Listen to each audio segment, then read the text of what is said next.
Det er så godt at spise pærer, for pærer har en dejlig smag.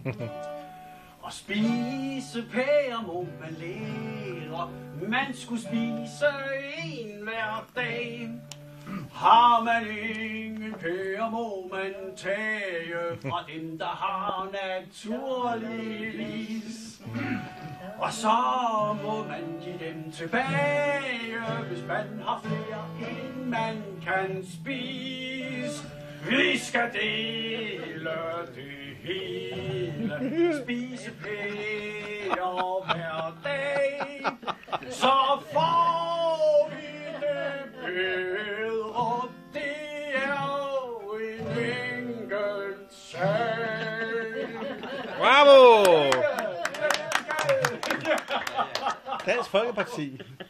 Ja, Æreparti. Ja. Ja,